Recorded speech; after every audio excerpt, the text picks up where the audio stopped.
Hi everyone, रसायन दुनिया में सभी का स्वागत करती हूँ। देखिए, बीएससी थर्ड ईयर में जो हमारा टॉपिक चल रहा है वो चल रहा है कार्बोहाइड्रेट्स। और कार्बोहाइड्रेट्स में दो वीडियोस हैं वो पहले अपलोड कर चुकी हूँ। ग्लूकोज की एसाइक्लिक स्ट्रक्चर है वो हमने लास्ट वीडियो में पढ़ी थी। अब ग्लूकोज की एसाइक्लिक स्ट्रक्चर है उसमें हमने वन बाय वन सारे के सारे पॉइंट्स हैं वो डिस्कस किए हैं, लेकिन उसके बाद भी कुछ ऐसे पॉइंट्स रह जाते हैं जिन्हें ग्लूकोज की एसाइक्लिक स्ट्रक्चर या फिर जिसे हम ओपन चैन स्ट्रक्चर बोल रहे हैं वो एक्सप्लेन नहीं कर पाती। तो वो कौन से पॉइंट्स होते हैं? तो उन पॉइंट्स को हम बोलते हैं यहाँ पे drawbacks of acyclic structure of glucose. यानी कि ऐसे कुछ पॉइंट्स हैं जिन्हें एसाइक्लिक स्ट्रक्चर या फिर ओपन चैन स्ट्रक्चर है वो एक्सप्लेन नहीं कर पा रही। तो वो वाले पॉइंट्स हैं वो क्या है, उस वाले स्ट्रक्चर के ड्रॉबैक्स हुए।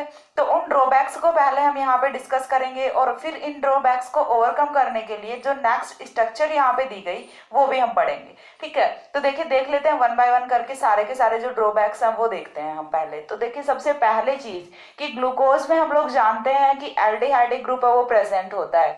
और कैसे प्रेजेंट होता है ये चीज हमने रिएक्शन से प्रूव करी है। पहले वाली जो ग्लूकोज की एसाइक्लिक स्ट्रक्चर वाली वीडियो थी तो वहां पे हमने देखा था कि ग्लूकोज में एल्डिहाइडिक ग्रुप है वो प्रेजेंट होता है। तो फिर इस एल्डिहाइडिक ग्रुप का यहाँ पे ड्रॉबैक से क्या रिलेशन है वो चीज हमें देखनी है। तो देखिए यदि कोई भी कंपाउंड है उसमें एल्डिहाइडिक ग्रुप प्रेजेंट है तो फिर उसे कुछ रिएक्शन है, स्पेसिफिक टेस्ट है वो देने चाहिए। लेकिन ग्लूकोज की जो स्ट्रक्चर होती है वो देखिए, ग्लूकोज की जो स्ट्रक्चर है वो ना ही तो NaHSO3 सोडियम बाइसल्फाइड के साथ रिएक्शन करती है और ना ही 2,4 डाइनाइट्रोफेनिल हाइड्रोजन के साथ रिएक्शन करती है।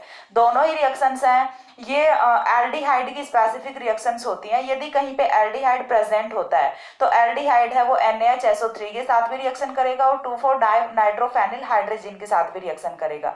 लेकिन ग्लूकोज इन दोनों ही रिएजेंट्स के साथ रिएक्ट नहीं करता। इस चीज का रीजन क्या होता है, उसे जो अपने एसाइक्लिक स्ट्रक्चर थी वो एक्सप्लेन नहीं कर सकी। ठीक है, तो सबसे फर्स्ट ड्रॉबैक क्या है यहाँ पे एसाइक्लिक स्ट्रक्चर का कि ग्लूकोज में एल्डिहाइडिक ग्रुप प्रेजेंट होने के बाद भी यह NaHSO3 के साथ भी रिएक्ट नहीं करता और 2,4 डाइनाइट्रोफेनिल हाइड्रोजन के साथ भी रिएक्ट नहीं करता। क्यों? इसे जो ग्लूकोज की एसाइक्लिक स्ट्रक्चर है उससे नहीं एक्सप्लेन किया जा सकता। तो ये है फर्स्ट ड्रॉबैक। इसके बाद जो सेकंड पॉइंट आता है वो आता है कि ग्लूकोज है वो सिर्फ रिएजेंट को भी पिंक नहीं करता। ठीक है, ग्लूकोज में जब आप डालते हो सिर्फ रिएजेंट तो ये पिंक कलर शो नहीं करता। अदरवाइज क्या होता है कि यदि आपने कोई एल्डिहाइड लिया हुआ है और उसमें यदि आप डालते हो सिर्फ रिएजेंट तो वो पिंक कलर देता है, लेकिन ग्लूकोज के केस में ऐसा नहीं होता। और ये चीज तो हम पहले वाले रिएक्शन से प्रूव कर चुके हैं ना कि यहाँ पे क्या होता है, एल्डिहाइडिक ग्रुप प्रेजेंट होता है। लेकिन एल्डिहाइडिक ग्रुप प्रेजेंट है तो फिर उसे ये दोनों रिएक्शंस देनी चाहिए, लेकिन नहीं दे रहा। तो रीजन क्या है, उसे एसाइक्लिक स्ट्रक्चर के बेसिस पे एक्सप्लेन नहीं किया जा सकता।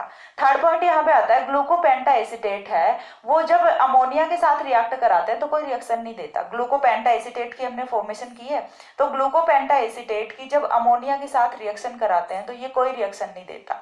ठीक है, तो इस चीज को भी क्यों नहीं देता रिएक्शन, चलो ठीक है नहीं देता वो चीज तो मान ली, लेकिन रिएक्शन के पीछे का जो स्पेसिफिक कॉज है यहाँ पे वो क्या होता है कि क्यों नहीं हो रही रिएक्शन, उस चीज को एसाइक्लिक स्ट्रक्चर के बेसिस पे एक्सप्लेन नहीं किया जा सकता। फोर्थ पॉइंट आता है अपना ग्लूकोज की रिएक्शन जब हम कराते हैं मेथेनॉल के साथ ड्राई HCl की प्रेजेंस में तो यहाँ से दो आइसोमर्स की फॉर्मेशन होती है। कौन कौन सा? पहला अपना होता है अल्फा ग्लूकोसाइड और दूसरा अपना होता है बीटा ग्लूकोसाइड। ठीक है, हमें क्या करना है, ग्लूकोज की रिएक्शन करानी है मेथेनॉल के साथ ड्राई HCl की प्रेजेंस में।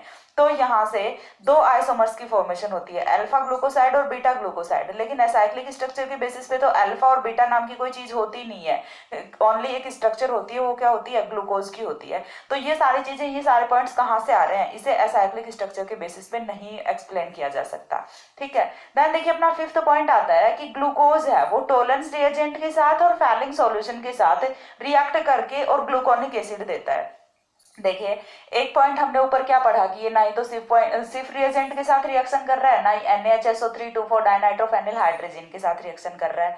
तो यदि इनके साथ रिएक्शन नहीं कर रहा तो ये भी तो एल्डिहाइडिक ग्रुप की रिएक्शंस होती हैं, और साथ में जो अपने टॉलेंस रिएजेंट और फैलिंग सॉल्यूशन है ये वाली भी एल्डिहाइडिक ग्रुप की रिएक्शंस होती है। तो ये इनके साथ रिएक्ट क्यों कर रहा है, यदि यहाँ पे रिएक्ट नहीं कर रहा तो यहाँ पे भी नहीं करना चाहिए, लेकिन यहाँ पे तो ये रिएक्ट कर रहा है और सिर्फ रिएजेंट और NaHSO3 2,4 डाइनाइट्रोफेनिल हाइड्रोजन इनके साथ आके रिएक्ट नहीं कर रहा। तो ऐसा क्यों हो रहा है? एल्डिहाइडिक ग्रुप यदि प्रेजेंट है तो या तो सारे के सारे रिएजेंट्स के साथ रिएक्ट करना चाहिए या फिर सभी के साथ नहीं रिएक्ट करना चाहिए। ये तो मतलब क्या हो रहा है कि कभी रिएक्ट हो कर रहा है और कभी रिएक्ट नहीं कर रहा। तो इस चीज के पीछे का रीजन क्या है, उसे एसाइक्लिक स्ट्रक्चर के बेसिस पे नहीं एक्सप्लेन किया जा सकता। तो ये एक और ड्रॉबैक होता है अपना ग्लूकोज की एसाइक्लिक स्ट्रक्चर का।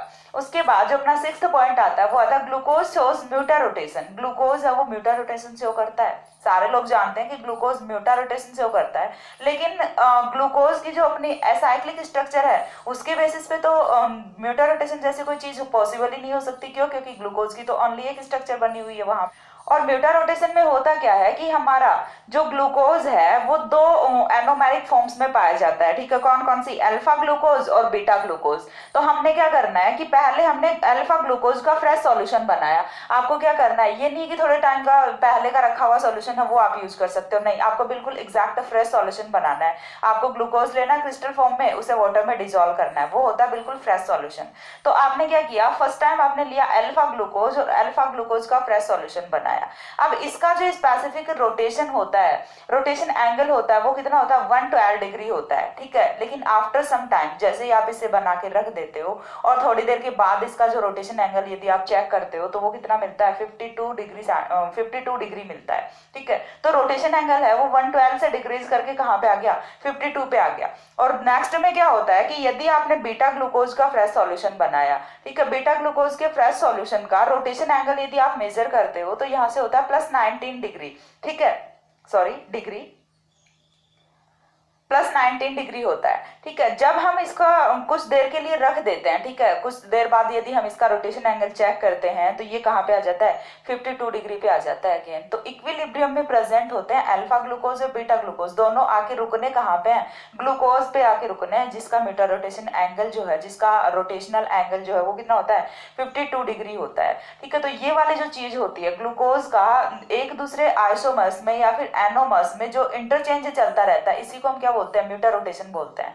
लेकिन ये होता कैसे है? ग्लूकोज की एसाइक्लिक स्ट्रक्चर के अकॉर्डिंग तो अल्फा और बीटा नाम का कोई चीज ही नहीं होती, तो उसके अकॉर्डिंग तो हम एक्सप्लेन नहीं कर सकते। तो एसाइक्लिक स्ट्रक्चर है वो इनमें से एक भी पॉइंट को एक्सप्लेन नहीं कर सकती। अब इतने सारे ड्रॉबैक्स हो गए, चलो एक आधा पॉइंट होता है तो चलो एक बार के लिए मान भी लेते हैं, कोई नहीं, हो गया होगा। लेकिन जब इतने सारे पॉइंट्स होते हैं, इतने सारे क्वेश्चन मार्क लगे होते हैं, तो फिर वो स्ट्रक्चर वो तो वैलिड नहीं हो सकती ना। देन यहाँ पे इन सारे ड्रॉबैक्स को ओवरकम करके और एक और स्ट्रक्चर दी गई ग्लूकोज की, वो आती है ग्लूकोज की साइक्लिक स्ट्रक्चर या फिर हेमी एसिटाइल स्ट्रक्चर, वो हम पढ़ेंगे। ठीक है, उससे पहले देखिए 2,4 डाइनाइट्रोफेनिल हाइड्रोजन की स्ट्रक्चर है वो मैंने यहाँ पे बनाई हुई है।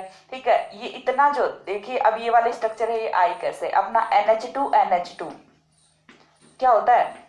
हाइड्रोजन होता है। जब हमने NH2 के एक हाइड्रोजन का सब्सटीट्यूशन है वो कर दिया होता है फेनिल रिंग से, तो फिर ये क्या हो जाता है? फेनिल हाइड्रोजन हो जाता है। और फिर हमने क्या किया कि यहाँ पे 2 नंबर पे और कार्बन नंबर 4 पे नाइट्रो ग्रुप से सब्सटीट्यूशन कर दिया, तो अब ये क्या बन गया? अपना 2,4 डाइनाइट्रोफेनिल हाइड्रोजन बन जाता है। ये जो है अपना AgNH3 का ट्वाइस पॉजिटिव, ये कौन सा होता है? अपना टोलेंस रिएजेंट होता है। ठीक है, NaHSO3 है, ये सोडियम बाई सल्फाइड होता है। ठीक है, देखिए अगेन एक बार थोड़ा सा मोटा मोटा पॉइंट्स को एक्सप्लेन करती हूँ। ग्लूकोज की रिएक्शन जब आप कराते हो NaHSO3 और 2,4 डाइनाइट्रोफेनिल हाइड्रोजन के साथ तो कोई रिएक्शन नहीं होती, और ये रिएक्शन नहीं होती, इसे ग्लूकोज की एसाइक्लिक स्ट्रक्चर के बेसिस पे एक्सप्लेन नहीं किया जा सकता। ये ग्लूकोज जो है ये सिर्फ रिएजेंट को पिंक नहीं करता, ग्लूकोपेंटाइसिटेट है वो अमोनिया के साथ रिएक्ट नहीं करता। ग्लूकोज की रिएक्शन जब हम कराते हैं मेथेनॉल के साथ ड्राई HCl की प्रेजेंस में, तो यहाँ से अल्फा और बीटा ग्लूकोसाइड की फॉर्मेशन होती है, लेकिन ये हम यहाँ से एक्सप्लेन नहीं कर सकते। ठीक है, देन आता है अपना कि ग्लूकोज की रिएक्शन यदि हम कराते हैं टोलेंस रिएजेंट के साथ या फिर हम कराते हैं falling solution CuO falling solution, या फिर ग्लूकोज की रिएक्शन यदि हम कराते हैं टोलेंस रिएजेंट या फिर कराते हैं फैलिंग सॉल्यूशन के साथ, तो यहाँ पे ग्लूकोनिक एसिड की फॉर्मेशन होती है। ठीक है, यानी कि जो एल्डिहाइडिक ग्रुप है वो क्या कर रहा है? ऑक्सीडाइज होके और ग्लूकोनिक एसिड कार्बोक्सिलिक एसिड में कन्वर्ट हो रहा है। तो यहाँ पे ये जो अपना ग्लूकोज है ये क्या कर रहा है? टोलेंस रिएजेंट और जो फैलिंग सॉल्यूशन है उसे रिड्यूस कर रहा है, और खुद का क्या हो रहा है? ऑक्सीडेशन हो रहा है।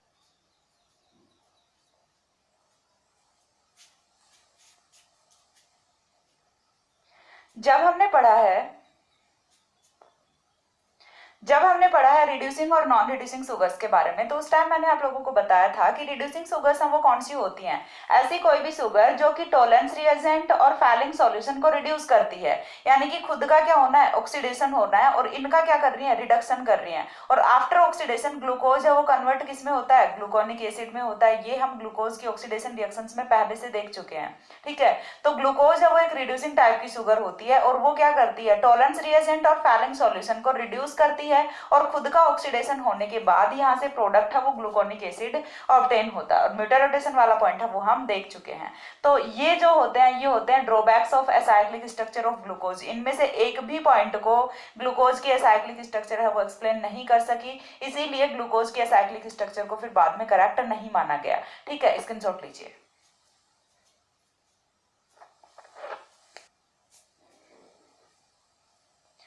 हो गया। तो देखिए एसाइक्लिक स्ट्रक्चर जब करेक्ट नहीं है तो फिर इन सारी चीजों में करेक्शन करके और नई जो स्ट्रक्चर है वो दी गई, वो होती है ग्लूकोज की साइक्लिक स्ट्रक्चर या फिर हेमी एसिटाइल स्ट्रक्चर, ठीक है। वो हमें यहाँ पे पढ़नी है। उस स्ट्रक्चर के बेसिस पे जो सारे के सारे पॉइंट्स हैं वो हम एक्सप्लेन कर सकते हैं, ठीक है। जितने भी पॉइंट्स, जितने भी ड्रॉबैक्स यहाँ से रह गए थे वो सभी एक्सप्लेन कर सकते हैं हम ग्लूकोज की साइक्लिक या फिर हेमी एसिटाइल स्ट्रक्चर के बेसिस पे। तो नेक्स्ट हेडिंग आती है अपनी साइक्लिक और hemiacetal structure of glucose. Cyclic और hemiacetal structure of glucose. क्या होता है ग्लूकोज की साइक्लिक या फिर हेमी एसिटाइल स्ट्रक्चर में? तो देखिए सबसे पहले चीज साइक्लिक का तो थोड़ा सा मेन है वो समझ आ रहा होगा कि साइकिल की फॉर्मेशन हो रही होगी, लेकिन हेमी एसिटाइल ये जो नया वर्ड है ये यहाँ से क्या होता है, तो सबसे पहली चीज आपको हेमी एसिटाइल के बारे में पता होना चाहिए, ठीक है। तो देखिए जब भी हम किसी एल्डिहाइड की रिएक्शन, जब भी हम किसी एल्डिहाइड की रिएक्शन कराते हैं अल्कोहल के साथ, ठीक है, चीज समझ आ रही है, हमें क्या करना है, एल्डिहाइड की रिएक्शन करानी है अल्कोहल के साथ, तो यहाँ से हेमी एसिटाइल की फॉर्मेशन होती है। तो यहाँ से हेमी एसिटाइल की फॉर्मेशन होती है, और हेमी एसिटाइल की फॉर्मेशन में होता क्या है, देखिए आपका कुछ इस तरह का कंपाउंड है वो यहाँ से फॉर्म होता है, इसी को हम क्या बोल रहे हैं, हेमी एसिटाइल बोल रहे हैं, ठीक है। चीज क्लियर हुई। हमने क्या लिया, एल्डिहाइड लिया। एल्डिहाइड की रिएक्शन किससे करानी है, अल्कोहल से करानी है, तो यहाँ से हेमी एसिटाइल की फॉर्मेशन होती है। अब ये फॉर्मेशन हुई कैसे वो चीज हम देख लेते हैं एक बार के लिए। तो देखिए अपना जो एल्डिहाइडिक ग्रुप है इसमें ऑलवेज रिएक्शन है वो कहाँ पे होती है, इतने ग्रुप पे होती है। इतने ग्रुप पे रिएक्शन हो रही है, कार्बोनिल ग्रुप का जो कार्बन है उस पर कौन सा चार्ज आ जाएगा, पॉजिटिव चार्ज, और ऑक्सीजन पे चार्ज आ जाएगा नेगेटिव चार्ज। अब देखिए जो ROH है अपना अल्कोहल है, ये किस तरह से रिएक्ट करेगा, तो यहाँ पे ऑक्सीजन और हाइड्रोजन के बीच का बॉन्ड ब्रेक होगा, ऑक्सीजन पे आएगा नेगेटिव चार्ज और हाइड्रोजन पे आएगा पॉजिटिव चार्ज। अब जो कार्बन का पॉजिटिव चार्ज है उसके साथ कौन जाके रिएक्ट कर रहा है, O नेगेटिव, और ऑक्सीजन के साथ कौन जुड़ा हुआ है, यहाँ पे R भी जुड़ा हुआ है, एल्किल ग्रुप भी जुड़ा हुआ है, और H पॉजिटिव है वो कहाँ पे जाएगा, O नेगेटिव पे जाएगा। तो देखिए ये जो कार्बन है अपना, ये सेंटर कार्बन है, ठीक है। ये वाला जो कार्बन है इसके साथ पहले से कौन कौन ऐड था, एक तो एल्किल ग्रुप ऐड था, ये वाला एल्किल ग्रुप हमने एज इट इज लिखा, इसके बाद एक हाइड्रोजन यहाँ पे था वो भी हमने एज इट इज रखा, ठीक है। उसके बाद जो नेक्स्ट आता है वो हमारा क्या आता है कि हमने जो अपना ऑक्सीजन था नेगेटिव, ऑक्सीजन पे कौन सा चार्ज आया था, नेगेटिव चार्ज आया था, उस ऑक्सीजन के साथ हमने यहाँ पे H पॉजिटिव जोड़ा, और जो OR नेगेटिव था उसने हम कार्बन के साथ जोड़ दिया, ठीक है। तो ये जो यहाँ से स्ट्रक्चर फॉर्म होती है इसे हम बोलते हैं हेमी एसिटाइल स्ट्रक्चर। तो ग्लूकोज में देखिए कार्बन नंबर 1 पे कौन सा ग्रुप होता है, एल्डिहाइडिक ग्रुप होता है, और कार्बन नंबर 5 पे कौन सा ग्रुप होता है, हाइड्रोक्सिल ग्रुप होता है, ठीक है, यानी कि अल्कोहलिक ग्रुप होता है। C1 का एल्डिहाइडिक ग्रुप और C5 का अल्कोहलिक ग्रुप है, ये आपस में यहाँ से रिएक्ट करते हैं और हेमी एसिटाइल साइक्लिक स्ट्रक्चर की यहाँ से फॉर्मेशन करते हैं, ठीक है। चलिए देखते हैं किस तरह से यहाँ से साइक्लिक स्ट्रक्चर की फॉर्मेशन होती है। हमने कुछ रखा है इस तरह से, ये हो गया अपना ग्लूकोज का carbon number 1, carbon number 2, carbon number 3, carbon number 4, carbon number 5 and last होता है अपना कार्बन नंबर 6। ठीक है।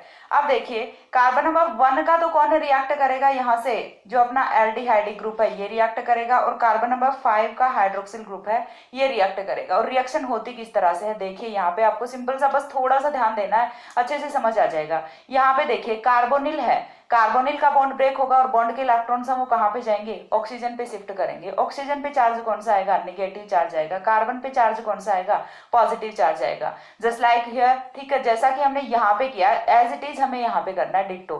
ठीक है, देन हमें क्या करना है देखिए, अब हमारा ये वाला जो बॉन्ड है ऑक्सीजन और हाइड्रोजन के बीच का बॉन्ड, इसे हम ब्रेक करते हैं। ऑक्सीजन पे तो कौन सा चार्ज आएगा, नेगेटिव चार्ज आएगा, और हाइड्रोजन पे कौन सा चार्ज आएगा, पॉजिटिव चार्ज आएगा। अब देखिए होगा क्या कि पॉजिटिव का रिएक्शन हमें किसके साथ कराना है, नेगेटिव के साथ। यानी कि यहाँ पे जो कार्बोनिल था ये कन्वर्ट किस में हो जाएगा, हाइड्रोक्सिल में कन्वर्ट हो जाएगा।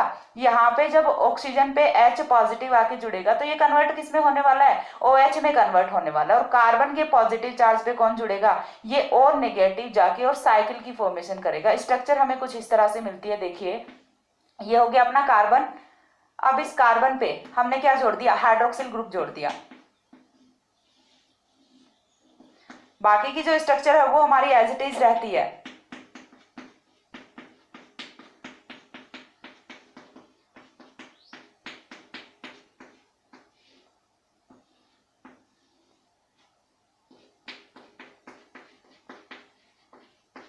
देखिए कुछ इस तरह की स्ट्रक्चर है वो हमें ऑब्टेन होती है। इसमें ये हमारा होता है carbon number 1, carbon number 2, 3, 4, 5 and 6 carbon की हमारी चेन अभी भी होती है।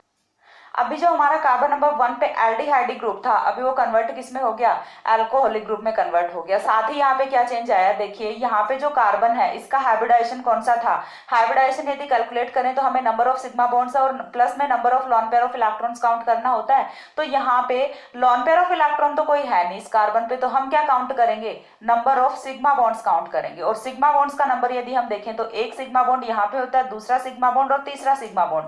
पाई बॉन्ड में से हम सिर्फ एक सिग्मा को यहाँ पे कंसीडर करते हैं। तो 3 सिग्मा बॉन्ड यदि हैं तो कार्बन का जो हाइब्रिडाइजेशन है वो अपना क्या था, यहाँ पे sp2 हाइब्रिडाइज्ड फॉर्म में था कार्बन। लेकिन वहीं यदि हम आते हैं यहाँ पे, तो यहाँ पे नंबर ऑफ सिग्मा बॉन्ड्स है वो कितना हो जाता है, एक सिग्मा बॉन्ड यहाँ पे है, दूसरा सिग्मा बॉन्ड, तीसरा सिग्मा बॉन्ड और चौथा सिग्मा बॉन्ड।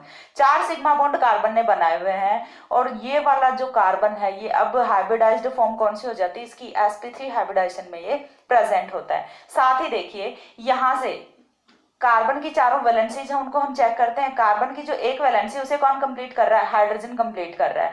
दूसरी वैलेंसी को हाइड्रोक्सिल कंप्लीट कर रहा है। तीसरी वैलेंसी है वो किसी कार्बन से कंप्लीट हो रही है, और जो चौथी वैलेंसी है वो ऑक्सीजन से कंप्लीट हो रही है। यानी कि कार्बन की चारों जो वैलेंसीज हैं वो डिफरेंट डिफरेंट ग्रुप से यहाँ पे कंप्लीट हो रही है। तो ये वाला जो कार्बन है अभी कन्वर्ट किस में हो जाता है, अपना कैरेल कार्बन में कन्वर्ट हो जाता है, या फिर हम इसे क्या बोल सकते हैं, एसिमेट्रिक सेंटर बोल सकते हैं। ठीक है, तो यहाँ से फॉर्मेशन किसकी होती है, एसिमेट्रिक सेंटर की फॉर्मेशन होती है।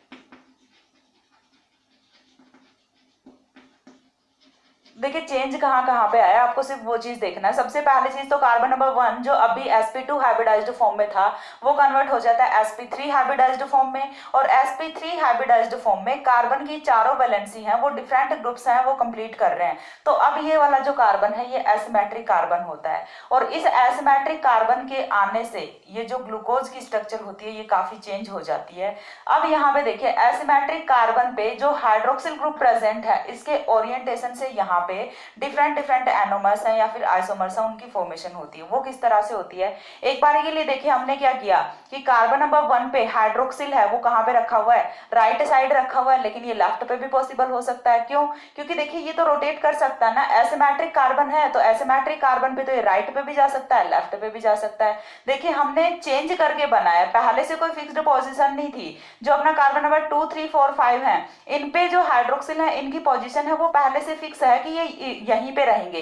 यदि राइट पे रखा गया तो वो राइट पे रहेगा और लेफ्ट पे रखा गया तो वो लेफ्ट पे रहेगा। लेकिन कार्बन नंबर 1 है उसको हमने फॉर्म किया है किससे, एल्डिहाइड ग्रुप को कन्वर्ट करके फॉर्म किया है हाइड्रोक्सिल में। तो यहाँ से ये जो है ये रोटेट कर सकता है और करता रहता है, कभी ये इधर होता है कभी ये इधर होता है। तो दूसरी जो स्ट्रक्चर है वो किस तरह से होती है, देखिए दूसरी स्ट्रक्चर है वो कुछ इस तरह से होती है जिसमें हमने हाइड्रोक्सिल को कहाँ पे रख दिया, लेफ्ट साइड पे रख दिया।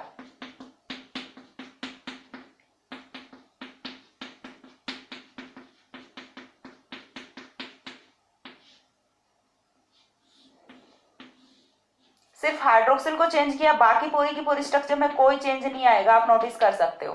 कार्बन नंबर 1 2 3 4 5 एंड 6 कार्बन अभी भी हमारे वैसे के वैसे हैं, हमने सिर्फ चेंज किया है कार्बन नंबर 1 पे, बाकी कहीं कोई चेंज नहीं किया है, ठीक है। और कार्बन नंबर 1 पे चेंज करते ही ग्लूकोज है, इसकी दो फॉर्म्स हैं वो यहाँ पे फॉर्मेशन हो जाती है उनकी। उनमें से जो फर्स्ट जहाँ पे अपना हाइड्रोक्सिल ग्रुप है वो होता है राइट साइड।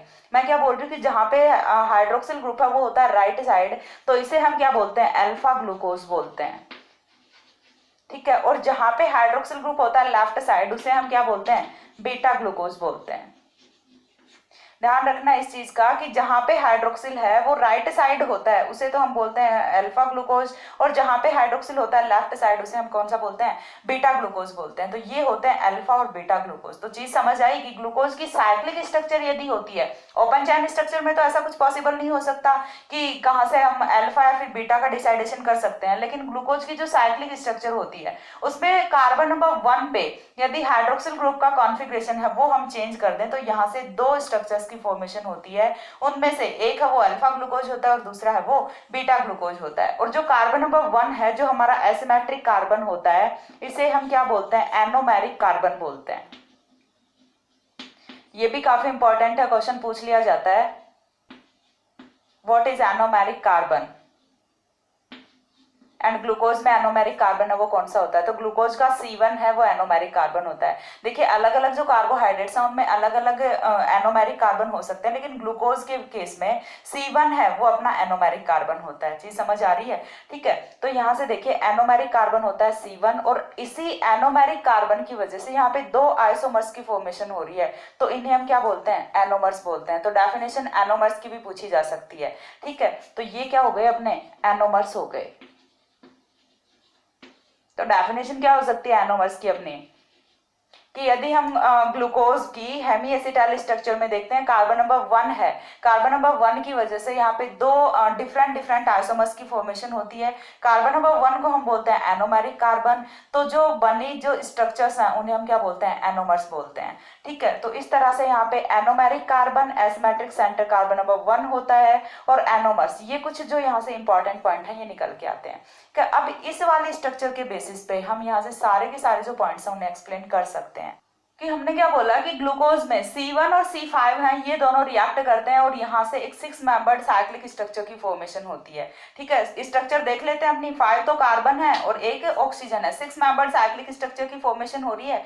तो यहाँ से देखिए इनकी रिएक्शन से फॉर्मेशन होती है 6 मेंबर्ड साइक्लिक स्ट्रक्चर की, ठीक है, 6 मेंबर्ड रिंग ऑब्टेन होती है। लेकिन वहीं हमारे पास एक और ऑप्शन भी होता है, वो ऑप्शन क्या होता है कि यदि हम C1 एंड C4 की रिएक्शन करा दें तो यहाँ से 5 मेंबर्ड रिंग है वो ऑब्टेन होती है।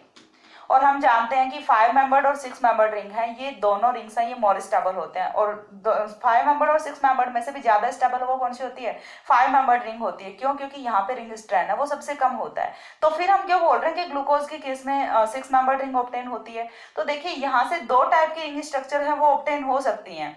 C1 और C4 का यदि आप रिएक्ट कराओगे तो यहाँ से देखिए सिंपल से आपको क्या करना है, इस बार रिंग की फॉर्मेशन है वो C4 के साथ कर देनी है, तो यहाँ से 5 मेंबर्ड रिंग है वो ऑब्टेन हो जाएगी, और उसे हम क्या बोलेंगे, फ्यूरेनोज बोलेंगे।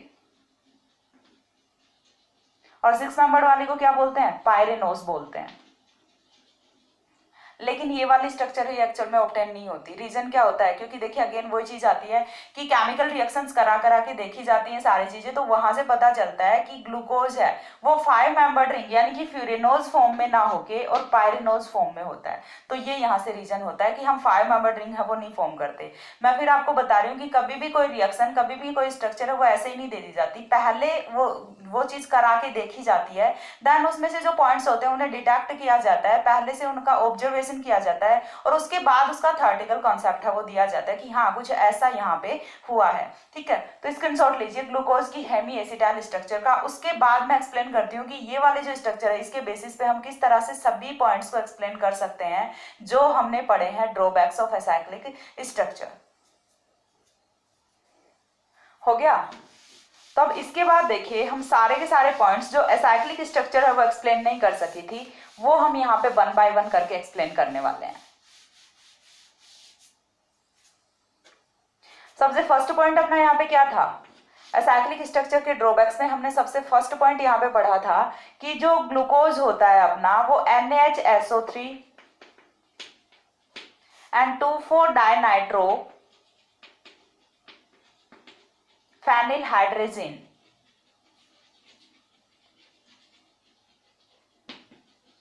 दोनों ही कंपाउंड्स के साथ है वो रिएक्ट नहीं करता। तो हाँ, यहाँ पे स्पेसिफिक रीजन है, क्योंकि देखिए जो अपना NHSO3 होता है 2,4-डाइनाइट्रोफेनिल हाइड्रोजन होता है, और जो सेकंड पॉइंट था अपना सिफ रिएजेंट, उसको भी तो पिंक नहीं कर रहा ना ये, ठीक है, सिफ रिएजेंट। तो ये दोनों ही क्या होते हैं अपने वीक रिएजेंट्स होते हैं।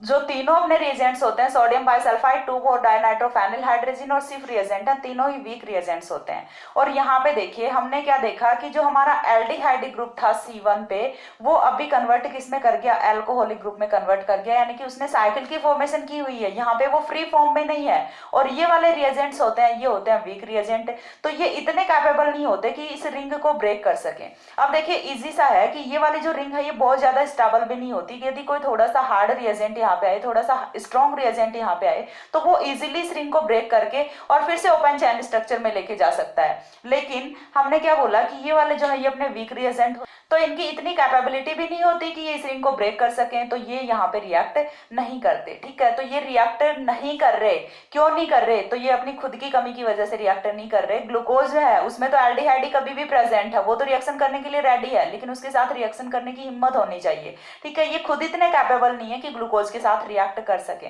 तो पॉइंट क्लियर हो रहा है यहाँ से, क्या है, ये वीक रिएजेंट्स होते हैं, इसीलिए ये यहाँ पे रिएक्ट नहीं करते। अब हम आते हैं सेकंड पॉइंट पे कि जो अपना ग्लूकोज है उसमें, चलो एक बार के लिए मान लिया कि ये रिएक्ट नहीं कर रहे, तो फिर अपना टोलेंस रिएजेंट और जो होता है फैलिंग सॉल्यूशन, वो क्यों रिएक्ट कर रहे हैं, तो उसके पीछे का रीजन क्या होता है। तो देखिए टोलेंस रिएजेंट हमारा AgNH3 twice positive and falling solution CuO, दोनों ही हैं वो क्या होते हैं, स्ट्रॉन्ग रिएजेंट्स होते हैं,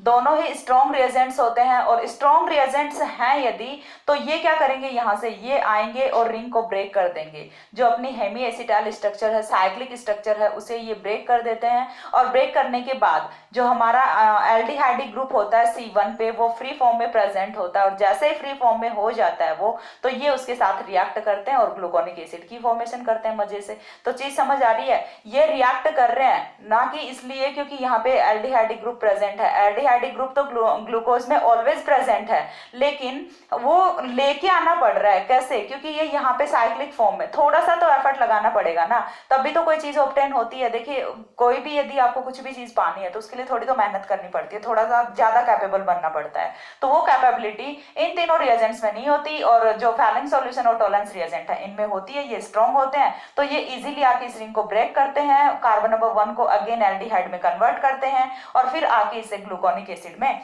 ऑक्सीडाइज कर देते हैं। तो ऐसा कुछ होता है इस केस में। तो यहाँ से 2 पॉइंट्स वो क्लियर होते हैं कि क्यों एल्डिहाइड ग्रुप के प्रेजेंट होते हुए भी कहीं पे तो ये रिएक्ट कर रहा है और कहीं पे नहीं रिएक्ट कर रहा।